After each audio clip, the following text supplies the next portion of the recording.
दृढ़ता का भंडार। वल्लभ भाई पटेल नाम कहलाता था सरदार। कृषक कार्मिक जनगण से था उसको प्यार अपार। अखिल देश ने उसे रहनुमा किया था स्वीकार। गांधी बापू का शिष्य, सत्य अहिंसा का अवतार, किंतु एक भारत करने को धर लेता हथियार। लौह पुरुष संबोधन था वो लोहे की दीवार। तेज पुंज तुम, शक्तिपीठ तुम, बल का सागर अपरंपार। ऋणी देश का नम्र नमन तुम स्वीकारो सरदार।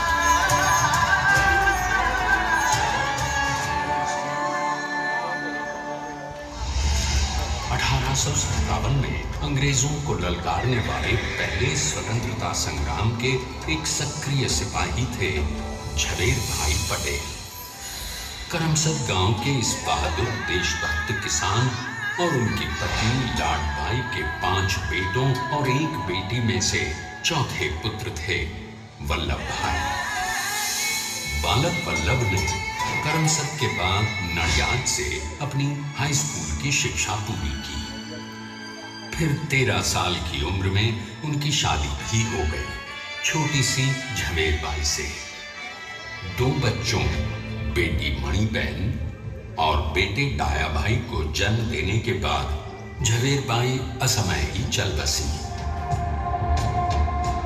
सदी बदलने और 20वीं सदी आने पर उनका जीवन भी एक चमत्कार की तरह बदला। प्लीडर का इम्तिहान पास करके वो वकालत करने लगे। पहले गोधरा, फिर आणंद और उसके बाद अहमदाबाद में। मगर जल्द ही वकालत छोड़कर वो बैरिस्टर बनने की इच्छा से इंग्लैंड चले गए। लंदन में बैरिस्ट्री में अव्वल आने और वजीफा जीतने वाले वो अनोखे भारतीय थे। अब तो अहमदाबाद की वरिष्ठ अदालत में बैरिस्टर पटेल की जिरह और जीतों की धूम मच गई।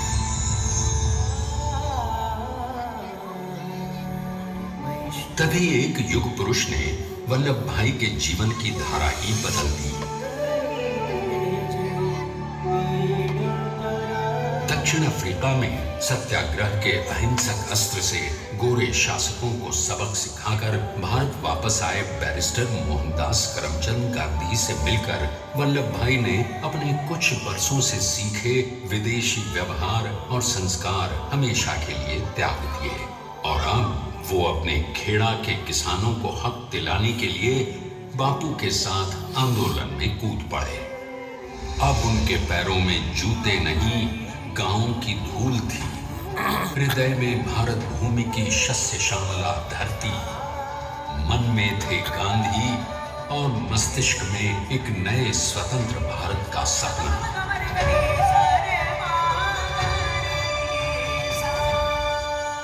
तभी बारडोली के मजबूर मजलूम किसानों की यातना का समाचार उनके पास पहुंचा। तुरंत वल्लभ भाई वहां पहुंचे और यूं शुरू हुआ भारत का सबसे बड़ा और सफल किसान आंदोलन बारडोली। वल्लभ भाई ने बारडोली के 87,000 किसानों को ऐसा अटल अडिग अचल मनोबल दिया कि अंग्रेजी सरकार हिल गई और 1 बरस के बाद इनका लगान माफ कर दिया गया। अब तो पूरे देश में लोग वल्लभ भाई के नाम की कस्में खाने लगे।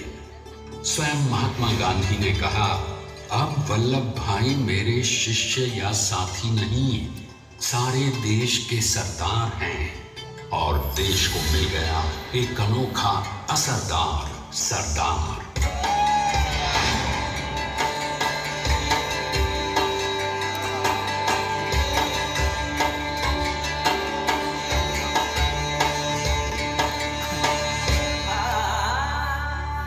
सरदार पटेल के नाम और देशभक्ति से अंग्रेज डर कर कांपने लगे। 1930 के नमक सत्याग्रह और दांडी कूच में वो बापू से भी पहले गिरफ्तार किए गए। 1942 में फिर उन्हें बापू के साथ ही जेल में 2 सालों के लिए डाल दिया गया। मगर आजादी के दीवानों को, स्वतंत्रता के परवानों को कौन गिरफ्तार कर पाया है? जेल से छूटते ही सरदार को कांग्रेस के नए राष्ट्र अध्यक्ष पद पर चुना गया और उनकी सरपरस्ती में राष्ट्रवादी भारतीयों ने तमाम ब्रिटिश सूबों में जीत हासिल कर वहां अपनी स्थानिक सरकारें बनाई। किंतु सरदार का सपना केवल सरकार बनाना नहीं था। उनका स्वप्न तो था एक ऐसे नए भारत का जहां हर रंग, हर रूप, हर जात, मजहब, तबके का हिंदुस्तानी एक साथ मिलकर एक ऐसा नया भारत बना सके जहां पूर्ण स्वराज के साथ सारे समाज को गरीबी, अशिक्षा, छुआछूत से भी आजादी मिल जाए। इसकी पहली रणनीति थी भारत को अंग्रेजों की गुलामी से आजादी, ताकि भारत के लोगों की अपनी सरकार सबके साथ और सबके विकास के लिए काम कर सके। बापू की अगुवाई में अब देश ने अंग्रेजों को अंतिम चेतावनी दे दी, करेंगे या मरेंगे, क्विट इंडिया, अंग्रेजों भारत छोड़ो। बस फिर क्या था, संघर्ष की रणभेरी बजी। 3 सालों के लिए सरदार पटेल को भी सत्याग्रही नेताओं के साथ जेल में ठूंस दिया गया। 2 सालों के बाद अंग्रेजों को बापू के सभी शिष्यों और साथियों को छोड़ना पड़ा।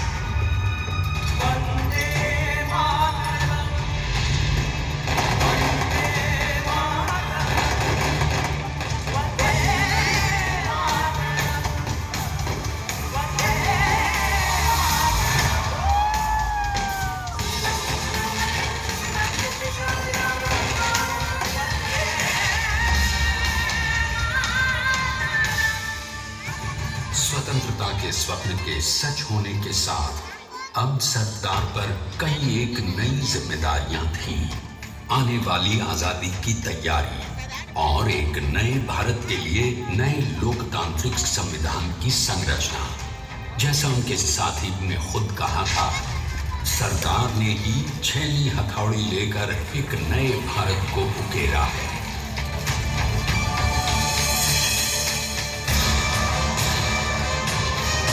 स्वाधीनता तो प्राप्त हुई, लेकिन खंडित भारत में भी उड़ते विभाजनवादी अंधकार को अभी दूर करना था।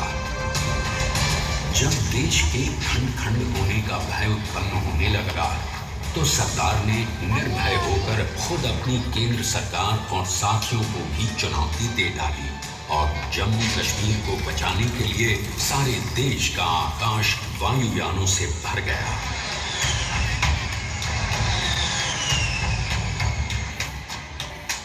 और फिर हैदराबाद और जूनागढ़ के भारत में विलयीकरण को पाकिस्तान से चुनौती मिली। सरदार चाहते थे कि देश की 1 इंच धरती अब और विभाजित नहीं होनी चाहिए। नए भारत को एक करने के लिए समझा बुझाकर, मना कर 565 रियासतों को सरदार ने अपनी सूझबूझ, सदाशयता, संबल से एक नए स्वतंत्र भारत का अभिन्न अंग बना दिया। हमारे इतिहास में अखंड भारत के पुरुषार्थ का ये एक महानतम अध्याय है।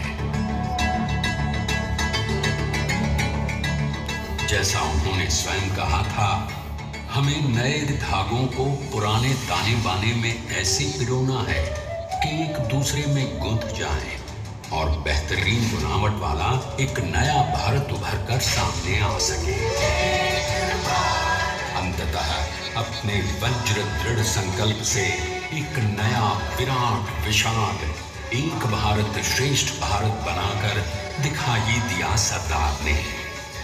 संसार के सबसे बड़े प्रजातंत्र के शिल्पी को प्रणाम करने के लिए देश ने बनाया है ये समर्थ स्मारक। स्वाधीन भारत को समर्थ भारत में बदलने वाले सरदार पटेल को समर्पित प्रेरणा तीर्थ भी है। प्रधानमंत्री श्री नरेंद्र मोदी के नेतृत्व में बनी विश्व की इस विशालतम प्रतिमा के सामने आकर सारी दुनिया जैसे स्वयं भी नतमस्तक हो जाती है।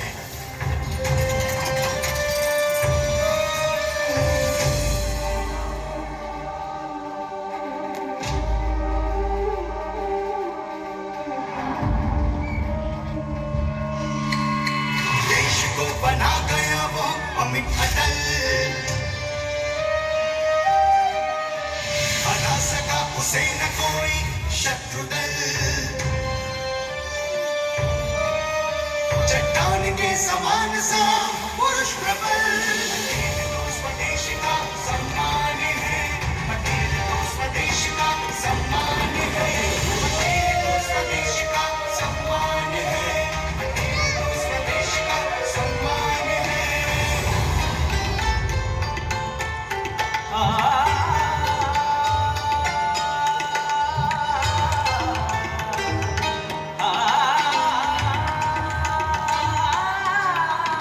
ऊंचाइयां आकाश को छुए हुए, गहराइयां समुद्र की ली हुए, कदम अडिग जमीन पर जमे हुए, पटेल अपनी आन बान शान है, पटेल अपनी आन बान शान है, पटेल तो स्वदेश का सम्मान है, स्वदेश का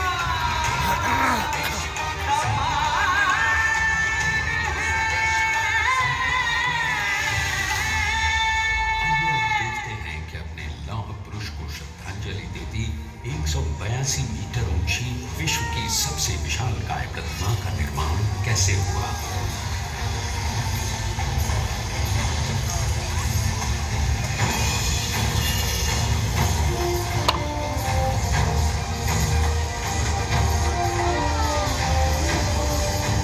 गगन चुंबती इस अद्वितीय अभूतपूर्व प्रतिमा को बनाने के लिए सबसे पहले नदी पर 4,500 क्यूबिक मीटर का राफ्ट बना और फिर सीधा 600 फीट का कंक्रीट का कोर बनाया गया।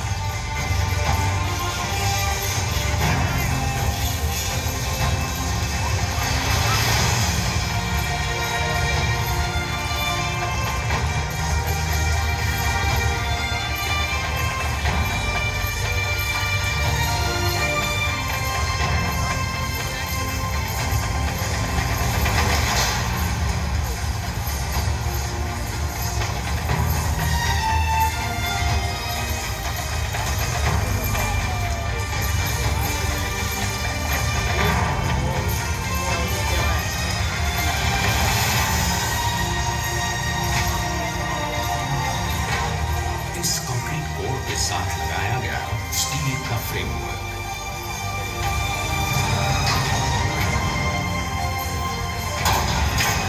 और फिर इस फ्रेमिंग पर 6,500 ब्रॉन्ज के पीसेस लगाए गए।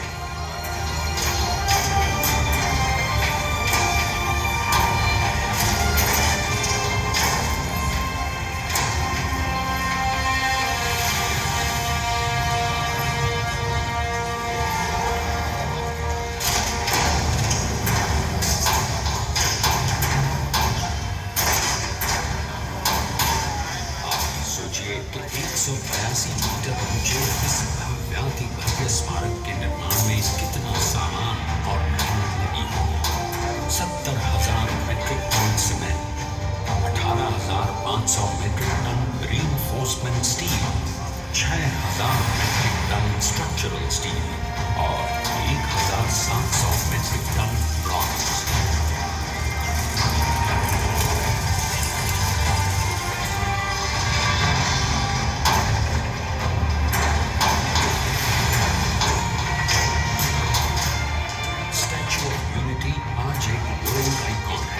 इसे मुमकिन बनाने में एक सेकंड भी ब्रेक किए बिना देश भर की टीम्स ने 24/7 काम किया। 250 से ज्यादा इंजीनियर्स, 4,500 से ज्यादा स्किल फोर्स और कई लाख मानव दिन। हम गर्व से कह सकते हैं कि कुल मिलाकर स्टैच्यू ऑफ यूनिटी के निर्माण में 95% माल सामान, मजदूर, इंजीनियर्स और एक्सपर्ट्स थे भारतीय। जानते हैं कि 182 मीटर ऊंची इस भव्य प्रतिमा को बनाने में कितना समय लगा? डिजाइन के लिए 12 महीने और निर्माण के लिए 34 महीने, यानी कुल मिलाकर केवल 46 महीने।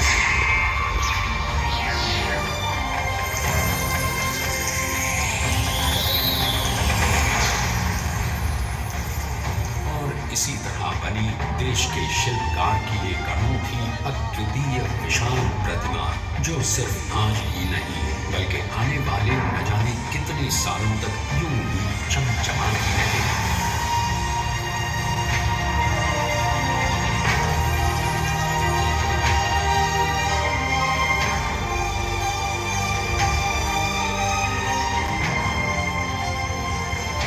महीनों तक लगातार बिना रुके एकजुट होकर न जाने कितनों ने परिश्रम किया और उनका साथ दिया भारत की 125 करोड़ जनता। और तभी मुमकिन हो पाया एक ऐतिहासिक निर्माण जो आज कहलाता है भारत की नई पहचान। स्टैच्यू ऑफ यूनिटी, विश्व की सबसे ऊंची प्रतिमा। सरकार ने अपनी गंभीरता, शालीनता और दूरदर्शिता से भारत को संगठित करने के असंभव कार्य को संभव कर दिखाया। आइए आज हम सब उन्हीं की महिमा में विश्व के सामने एक उदाहरण रखें, क्योंकि ये ही भारत को श्रेष्ठता के मार्ग पर ले जाएगा। हमारा कर्तव्य ये है कि हमें निश्चय कर लेना चाहिए कि हमें हिंदुस्तान में जितने लोग हैं सबको मिल के भाई भाई की तरह के रहना है। स्टैच्यू ऑफ यूनिटी एकता की प्रतिमा और श्रेष्ठता का प्रतिबिंब है। एक पहल है इस अखंड भारत को श्रेष्ठ भारत बनाने के सपने को पूरा करने के लिए। एक पुकार है हम सबको एकजुट होने के लिए।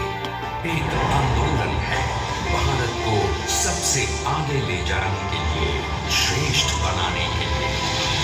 आपके योगदान और विश्वास से ही बनेगा एक भारत श्रेष्ठ भारत।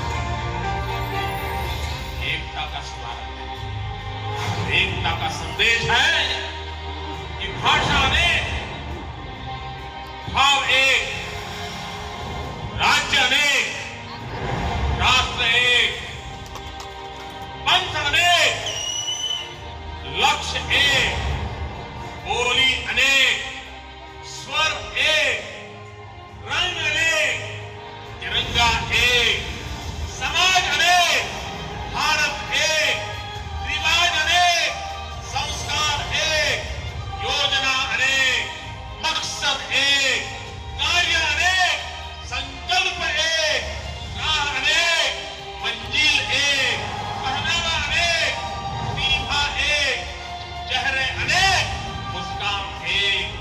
ये एकता का संदेश लेकर के हम चले।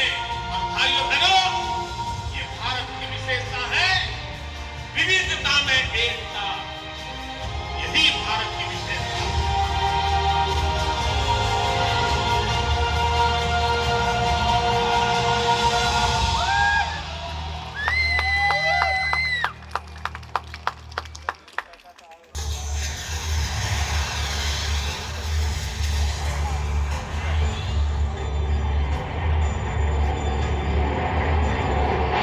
Please stand up for the national anthem.